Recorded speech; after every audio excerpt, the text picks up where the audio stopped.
여러분 안녕하십니까? 벤자민의 공식 포착입니다. 만나서 반갑습니다. 오늘 에코프로 살펴보도록 하겠습니다. 에코프로 관련해 가지고요. 그리고 또 2차 전지 전반적으로 여러분들께서 알아두시면 좋은 내용들을 좀 만들어서 왔습니다. 참고가 될 만한 내용이라고 저는 확신을 하고 있고요. 트럼프가 인플레이션 감축 법안 관련해 가지고 어떤 노이즈가 나왔을 때 저희가 어떻게 대응하면 좋을까? 그리고 트럼프의 협상 전략 방법들은 과거에 어떤 것들이 있었나? 이런 과거 사례들을 비추어 볼 때 앞으로 인플레이션 감축 법안에 굉장히 커다란 변동성이 이어질 가능성도 있지만은 주가가 빠졌을 때 싸게 살 수 있는 그런 기회들로 만들 수 있는 이런 부분들은 개개인의 투자자가 확실한 기준을 가지고 저희가 대응을 하는 이런 부분들은 결국에는 인내의 시간이 주가에 대한 보상으로 돌아올 수 있을 거라 저는 생각을 하고 있습니다. 그래서 오늘 같은 경우 굉장히 많이 빠진 이런 소재 쪽에서는요. 에코프로 머티하고 에코핸드링 같은 경우 마이너스 15.06%, 그 다음에 마이너스 12.17%, 거래량도 에코핸드림은 굉장히 많이 높았습니다. 그래서 전일 대비 거래량 462.52%. 그런데 여기에는요 또 다른 기사가 또 나왔었는데 이 부분은 사실관계를 정확하게 파악하는 게 굉장히 중요할 거예요.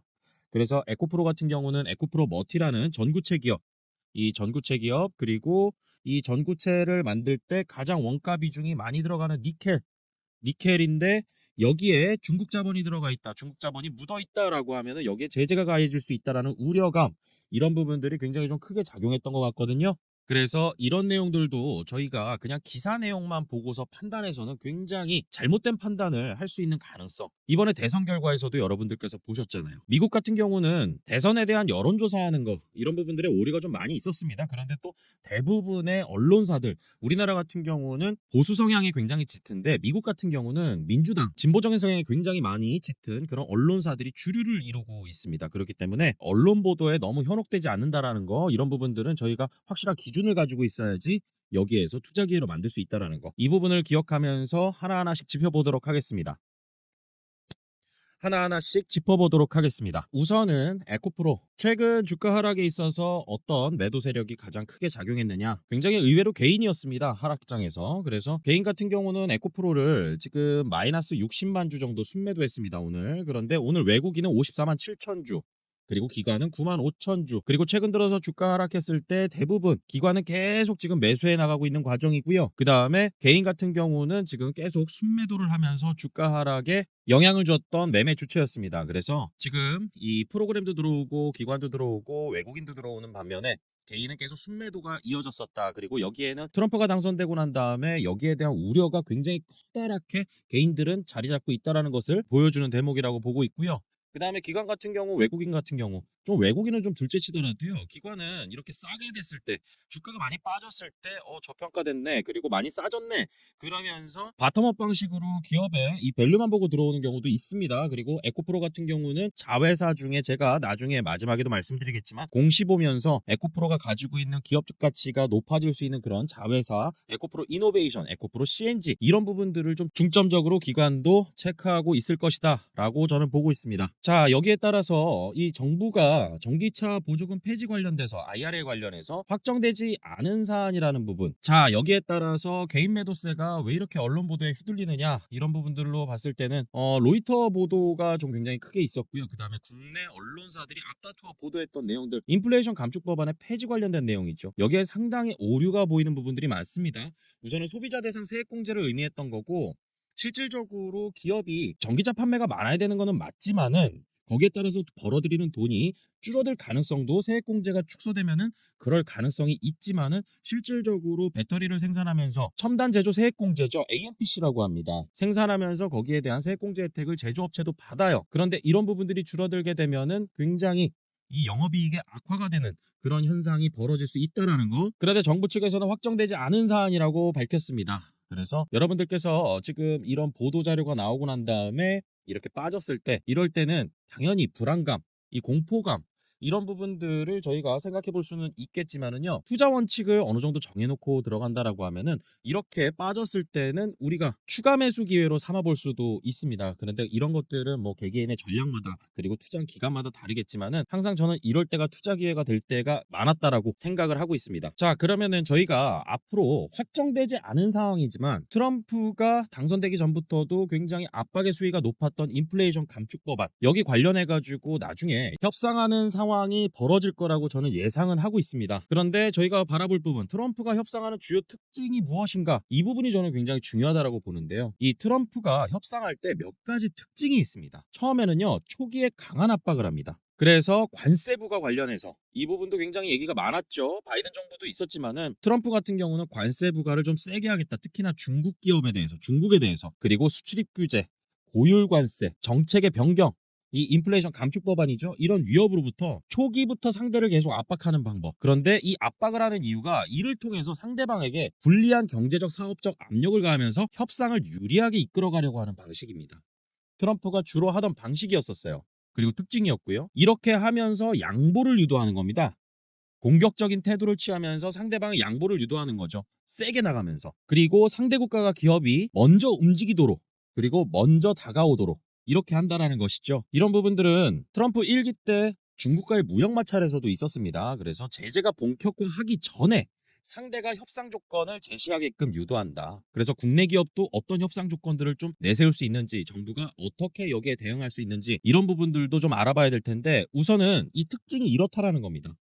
상대방이 먼저 협상 테이블에 나오도록 한 뒤에 미국의 이익에 맞는 양보를 요구하는 방식. 이런 것들이 트럼프가 협상하는 주요 특징 중에 두 번째입니다. 그리고 마지막에 또 트럼프도 비즈니스맨이잖아요. 상대방을 압박하지만은 않습니다. 마지막에 일부분을 양보해 줍니다. 그러면서 말을 바꾼다. 이런 얘기 많이 들었죠, 트럼프가.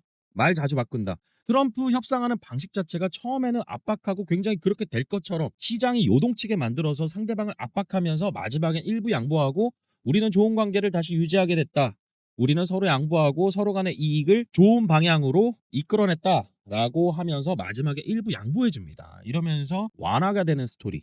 그래서 상대가 충분히 압박을 느끼고 협상을 시작하면 트럼프는 일부 조건에 대해서 양보하거나 협상의 융통성을 발휘하기도 이 굉장히 중요합니다. 저는 이 트럼프가 사업가 출신이라서요. 이런 부분들에 굉장히 중요한 과거 경험들을 갖고 있는 사람이라고 보고 있어요. 그래서 상대방이 수용 가능한 일부 조건을 조정한다. 그리고 합의에 도달하도록 돕는 전략을 추구한다. 그래서 트럼프 같은 경우는 이러한 방식을 무역, 기술 분야, 여기에 중국과 유럽연합, 일본 등 국가와 협상할 때 자주 사용했던 패턴입니다. 예를 하나만 볼까요?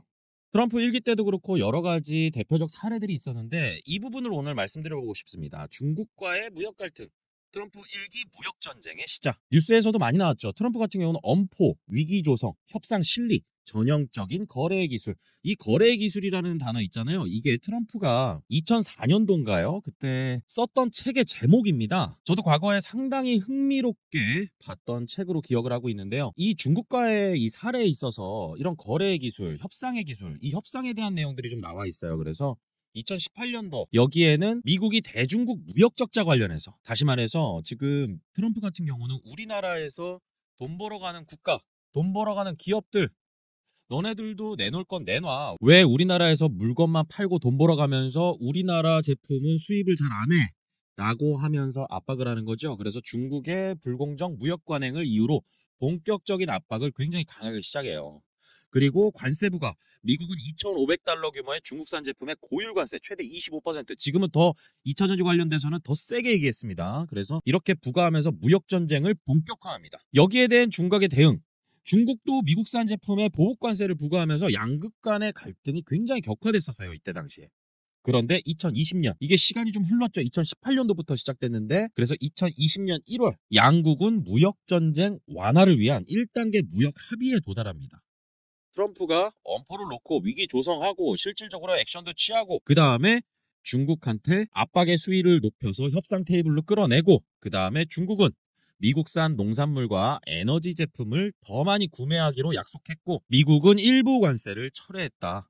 이렇게 함으로써 트럼프가 경제적 실리를 챙기는 이런 협상 전략 이건 인플레이션 감축 법안에도 해당이 되는데요. 근데 다분히 저는 여기에 대한 오해 소지가 굉장히 많다라고 보고 있습니다. 그 이유는요. 배터리 업계에 있어서 한국 정부 그리고 기업의 경우 그다음에 특히 이 둘 경우에는요. 현지 공장 건설을 하고요. 고용을 창출하는 이 미국 내 경제 기여도가 지금 상황에서도 높은 상황입니다. 그래서 에코프로 BM 같은 경우도 유무상증자 하면서 북미 시장 진출, 글로벌 시장 진출 이렇게 하면서 유무상증자 공시를 발표했습니다. 그렇게 투자받은 돈으로 현지 공장 짓겠다고. 실질적으로 인플레이션 감축 법안에 있잖아요.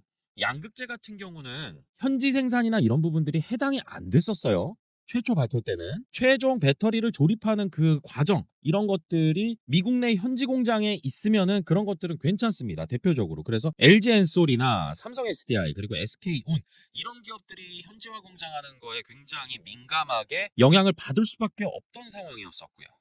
그런데 트럼프가 인플레이션 감축 법안 관련해서 이렇게 발언했던 거 대선 전부터도 해서 정치적 행보를 보이는 배경에는 자국 우선주의 비즈니스 협상 전략을 통한 미국 내 경제 발전이 목표다. 이게 기존의 이 배경에 깔려 있다라고 여러분들께서 보시면 좋을 것 같습니다. 그래서 트럼프 같은 경우는 인플레이션 감축 법안 여기에 굉장히 천문학적인 돈이 들어가게 됩니다. 예산도 편성되어 있고요. 그런데 이거를 폐지하는 추진이 단순한 정책 전환을 넘어서 상대국이나 기업들로부터 더 큰 양보를 이끌어내기 위한 협상 전략의 가능성이 높다고 판단되는 거죠. 그래서 이런 상황에서 트럼프 측은 한국 기업에 더 큰 현지 투자, 더 큰 현지 투자하게 되면은 더 큰 고용이 일어날 수가 있고, 그리고 더 많은 일자리 창출. 그래서 투자가 일어나고 더 많은 일자리 창출이 되게 된다면은 미국 경제에 더 긍정적인 효과를 만들어낼 수 있겠죠. 배터리 기업들, 소재 기업들이 지금까지 미국에 투자했던 규모들이나 이런 부분들로 봤을 때는 상당히 트럼프 같은 경우도 여기에서 얻고자 하는 거는 한국을 통해서 중국을 견제하는 거.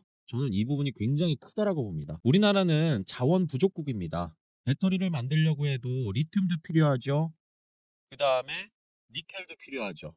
그 다음에 코발트, 망간, 알루미늄 이런 것들이 있나요? 이거 다 이 수입해다가 저희가 가공하고 열심히 품질 높여서 그리고 기술력으로 원가 절감하면서 저희가 경쟁력을 확보했던 부분들이 있었는데 여기에 있어서 이런 광물들의 공급망을 중국이 다 쥐고 있다라는 거죠. 트럼프는 여기에 대해서 굉장히 우려를 하고 있다라고 저는 생각을 할 수밖에 없고요. 이거는 바이든 정부도 마찬가지였습니다. 자원을 무기화한다라는 거. 그래서 탈중국화한 기업들이 주가에 대한 차별화 보일 수 있다라는 점. 오늘 같은 경우도 엔켄 같은 경우는 안 빠졌어요. 그래서 여기에서 중국의 반사이익 이런 부분들을 받을 수 있는 그런 기업. 여기에는 에코프로 같은 경우는 자꾸 따라다니는 기업이 하나가 있어요. 중국 기업. GEM. 거린메이죠. 이 기업하고 굉장히 친합니다. 에코프로하고는 굉장히 오랜 동반자이자 파트너였어요. 그래서 오늘 같은 경우도 전구체 기업들이 특히나 더 많이 빠졌던 이유가 인플레이션 감축 법안의 첫 타깃이 니켈이 될 것이다. 광물들로 공격하는 겁니다. 중국 자본부든 인니산, 간당. 그러니까 인도네시아산. 그런데 인도네시아의 현지의 재련 공장을 이제 먼저 짓고 투자했던 그런 나라들이 대부분 중국입니다. 그래서 인도네시아에 저희가 초기부터 직접 투자했으면 모르겠지만 에코프로 같은 경우도 이 인도네시아산 니켈 이게 원가 경쟁력이 되게 높거든요. 그래서 이런 인도네시아산 니켈을 확보하기 위해서 중국과의 사업 파트너 이런 부분들을 맺어왔다라는 거. 그 다음에 에코프로 같은 경우는 실질적으로 지분 투자를 거린메이에도 하게 됩니다. 그래서 핵심 광물 니켈 확보 박차 인도네시아 재련소 지분 투자 라고 이제 나와 있죠. 니켈 같은 거 직접 광산 개발하는 거 이런 부분들은 에코프로가 직접적으로 하게 됩니다. 그래서 여기에 지금 어떤 내용이 써 있냐면은요. 에코프로는 최근 약 1,100만 달러를 투자해 중국의 전구체 생산 기업 거린메이가 인도네시아에서 운영하고 있는 니켈 재련소 그린에코 니켈 지분 9%를 취득했다. 니켈의 안정적인 수급을 위해서. 그리고 여기 또 중요한 내용이 하나가 있는데요. 언론 보도는 이렇게 나왔어요. 저도 약간은 좀 의아한 부분들이 있었는데 에코프로 같은 경우는 미국의 인플레이션 감축 법안에 대응을 위해 그린에코 지분을 점진적으로 늘리는 방안도 추진할 계획이다 라고 나와 있죠. 그런데 아직은 9%다. 최근 분기 보고서까지도 그렇습니다. 그렇다라고 하면은 거린메이가 빠져줘야 되죠. 여기에서. 에코프로는 거기에 대한 대가를 지불해야 되고요.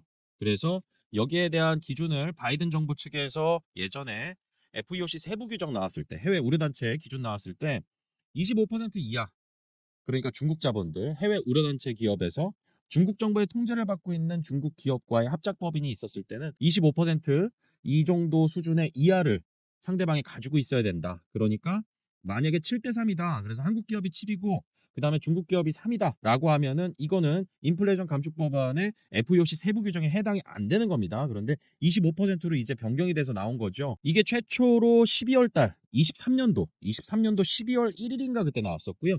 그다음에 최종안 같은 경우는 올해 5월 달 5월에 나왔습니다. 그래서 여기에 정책 변화나 이런 부분들 세부 규정들 변화에 따라서 기업들의 주가의 향방이 굉장히 많이 달라졌던 부분인데 여기에 있어서 오해의 소지가 분명히 에코프로가 있기 때문에 언론 보도나 이런 활동들을 적극적으로 해줘야 됩니다. 그래서 개인 투자자들이 다시 돌아오게 해야 돼요. 그러면 그때는 저는 기관과 외국인들이 일부 수익 실현할 거라고 봐요. 그래서 공시에서도 최근 분기보고서 확정치 나왔을 때도 이게 보이시죠? 9 PTGM 인도네시아 뉴 에너지 머티리얼즈라고 해서 이게 그린에코니켈 아까 기사에 나왔던 겁니다. 그래서 GM 여기는 거린메이다. 중국의 거린메이라는 회사고 여기에 이 에코프로 같은 경우는 9% 정도 지금 지분을 가지고 있기 때문에 여기에 있어서 앞으로 지분 확보를 더 늘려나가야 된다는 부분은 필수적인 요건이 될 것이다. 저는 이렇게 보고는 있습니다. 그리고 이 이외에 제가 지난 영상에서도 좀 말씀을 드렸던 부분에 있어서 에코프로 머티리얼즈 같은 경우도 GM이 있었고요. 그 다음에 에코프로 CNG 폐배터리 재활용하는 기업 여기에도 지금 거린메이가 들어가 있습니다. 그리고 상장회사죠. 에코프로 머티리얼즈. 에코프로 머티리얼즈도 거린메이가 들어가 있다가 빠져줬어요. 지분이 굉장히 높았었거든요. 높아졌던 지분을 빼갑니다. 자연스럽게 낮아지게 블루런 벤처스 돈도 받았었지만은 거린메이가 여기에서는 에코프로하고 서로 간의 우호적인 관계라는 것은 저는 그때 좀 느낄 수가 있었어요. 에코프로 머티리얼즈 상장할 때 굉장히 우려감이 좀 있었던 부분이 중국의 거린메이였었거든요.